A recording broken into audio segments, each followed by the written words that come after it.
जय हिंद दोस्तों।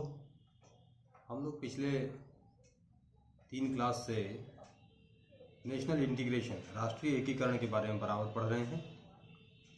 हम लोग राष्ट्रीय एकीकरण क्या होता है, शुरुआत किया था। राष्ट्र क्या है, राष्ट्र की जो अवधारणाएं हैं उसमें क्या क्या शामिल होता है।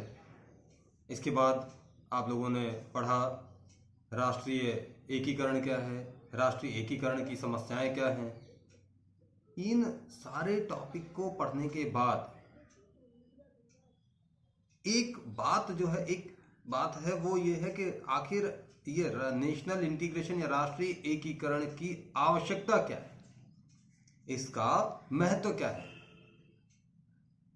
क्यों राष्ट्रीय एकीकरण होना चाहिए। इसके बारे में एक छोटा सा वीडियो आपके सब टॉपिक में शामिल किया था मैंने, सेकंड वाले राष्ट्रीय एकीकरण के सेकंड टॉपिक में।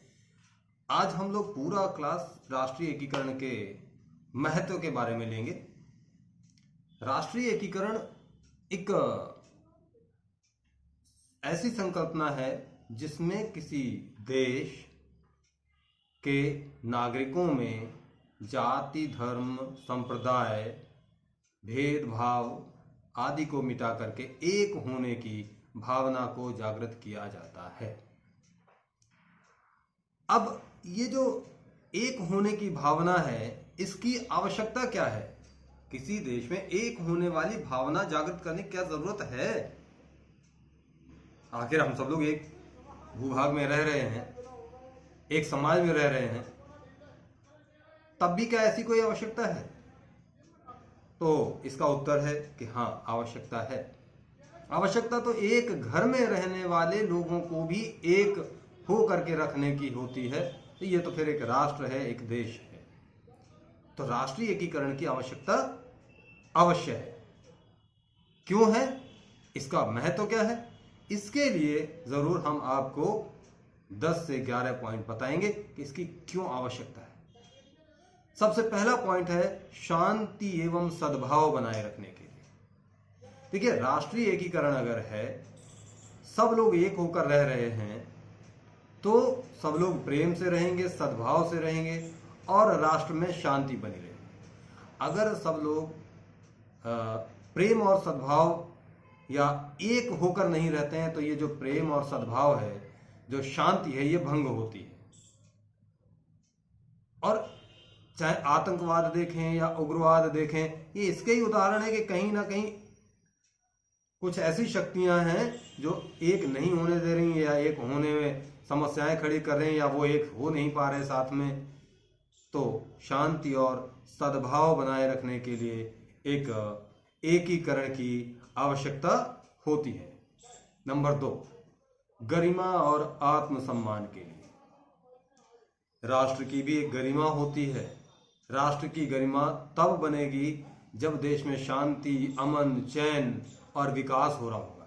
शांति, अमन, चैन और विकास तब होगा जब हम सब एक होकर के मिल करके एक साथ प्रयास करेंगे। तो देश का विकास होगा, समृद्धि होगी, शांति होगी, समता होगी, और तभी राष्ट्र की गरिमा बढ़ेगी, राष्ट्र का सम्मान बढ़ेगा, विश्व में सम्मान बढ़ेगा। तो राष्ट्र की गरिमा बढ़ाने के लिए भी राष्ट्रीय एकीकरण की आवश्यकता है।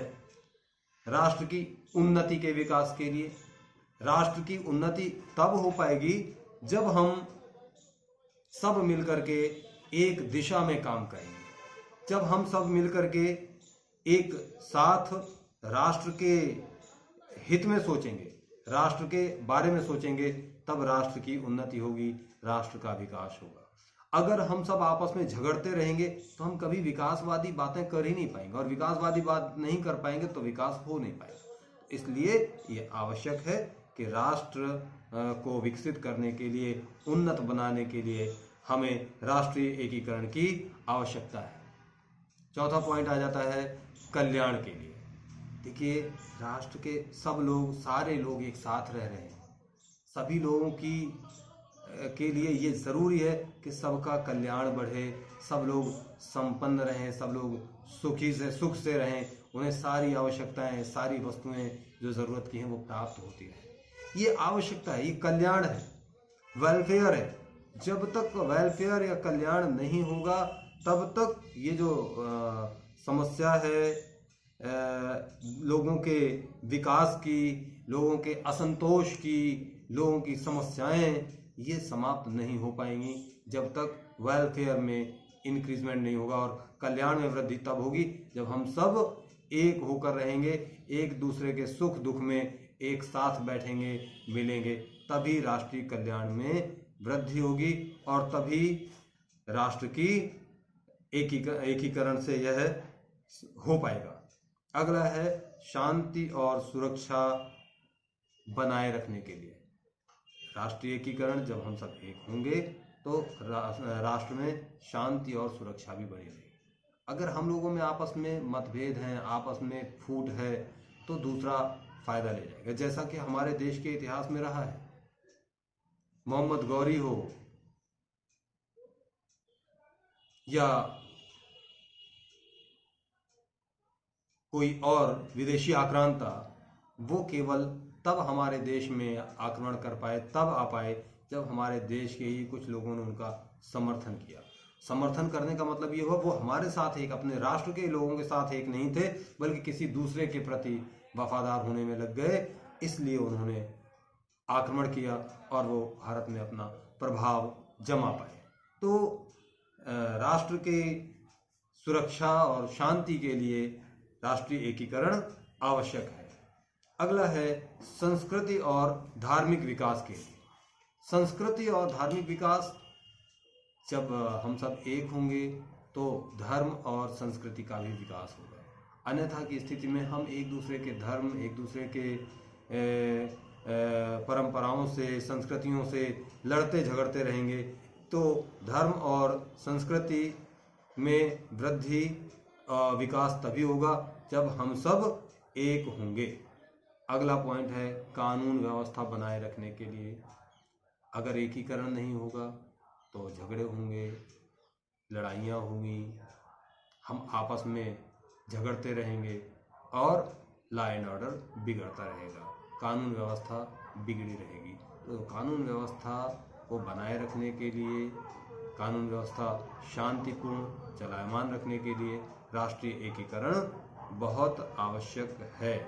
अगला पॉइंट है तकनीकी एवं सांस्कृतिक आदान प्रदान के लिए। तो तकनीकी का आदान प्रदान तो तब होगा जब हम सब मिलजुल कर रहेंगे, एक दूसरे से सीखने का प्रयास करेंगे, एक दूसरे से सीखने का प्रयास करेंगे, तभी तकनीकी विकास हो सकता है, तभी हमारी संस्कृतियों का विकास हो सकता है। तो जब हम सब एक होकर रहेंगे तो एक दूसरे को अपना जो तकनीकी ज्ञान है, अपनी जो सोच समझ है, उसका आदान प्रदान करेंगे, संस्कृतियों का आदान प्रदान करेंगे, तो इससे तकनीकी का भी विकास होगा और संस्कृतियों का भी विकास होगा। अगला पॉइंट रहेगा आर्थिक और औद्योगिक विकास। आर्थिक विकास, देखो भाई, विकास तो तब हो सकता है जब हम मिलकर रहें और मिल करके एक साथ काम करें। मिलकर जब एक साथ काम करेंगे, मिलजुल कर रहेंगे, तो आर्थिक विकास भी होगा, आर्थिक संपन्नता भी आएगी, औद्योगिक विकास भी होगा। अगर हम आपस में अपने क्षेत्र में ही क्षेत्रवाद करके लड़ने लगें तो हो सकता है किसी क्षेत्र में तक पूंजी ना पहुंचे और किसी क्षेत्र में श्रम ना पहुंचे, तो उत्पादन के जो साधन है वो सब इधर से उधर होते हैं पूरे राष्ट्र में। इनके जब साधन इधर से उधर होते हैं तभी विकास संभव है। ठीक। अगला पॉइंट रहेगा निर्धनता और निरक्षरता के लिए। निर्धनता, किसी राष्ट्र की गरीबी को मिटाना है तो पहले वहाँ के उस देश के निवासियों को जागरूक करना होगा। निरक्षरता को मिटाना है तो उस राष्ट्र के लोगों को अवेयर करना होगा कि भाई हम लोगों को अगर विकसित होना है तो पहले शिक्षित होना होगा। शिक्षित होने के लिए हमें जो भी हमें अपना योगदान देना पड़े, समय का दान देना पड़े, वो सब हम देंगे, तब हम शिक्षित होंगे। और जब शिक्षित हो जाएंगे तो तभी हमारी निर्धनता भी दूर हो सकती है, क्योंकि जब हम शिक्षित होंगे तो हम अच्छे से काम करेंगे। जब हम अच्छे से काम करेंगे तो हमारी आय बढ़ेगी, आय बढ़ेगी तो निर्धनता भी दूर होगी। फिर अंतिम पॉइंट रहेगा आपका विदेशों से उत्तम संबंध बनाने के लिए। देखिए, जब कोई देश में राष्ट्रीय एकीकरण होता है तो शांति समृद्धि बनी रहती है, उत्तम संस्कृति होती है, उत्तम तकनीकी होती है।